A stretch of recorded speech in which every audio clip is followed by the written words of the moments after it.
plate's going to be in the heel of my hand. My index finger is going to be along the leading edge of the magazine. If you notice, the back of the magazine is flat. The front of the magazine is a little bit rounded.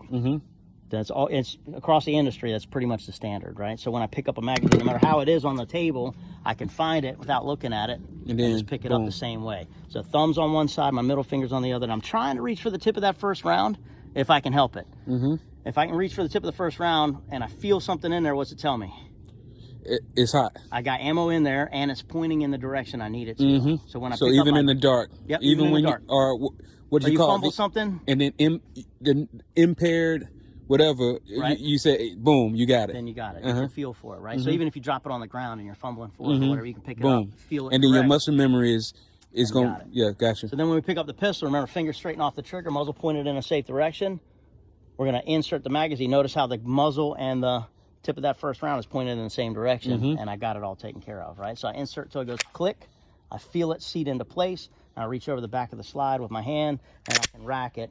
And again, now I'm ready to go. Bet. Does that make sense? It makes perfect sense. Now, ideally, in a perfect world, we're not under stress. We're not having to worry about anything. I want to top off my gun. Let's say this magazine is completely full. I can switch them out. And now I've got as many rounds in the gun as I can possibly have. And that's what we really do want if we're loading for defense. Does that kind of make sense? So, and it seems, I think because it seems like you want to keep stressing we're not in a high stress. It's like you want to keep reminding your students high stress is completely different. It's completely different. Gotcha. Yep. But you want to mentally prepare for that and get in good practices while you're not under stress and get the habit in now. And then that way when we start inducing stress, and I always talk to the students when they come through my classes, this is not like a training event. This is like a qualification, or this is an exposure to ideas that you want to train with later. And then if you want to get good at stuff, come back and see us and we'll help you, take you from where you are and move you a couple notches up. Understood.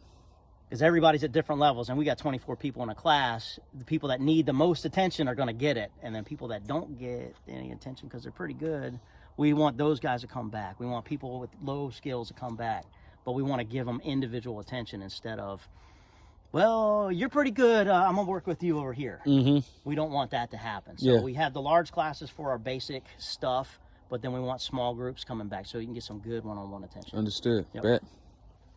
Good there?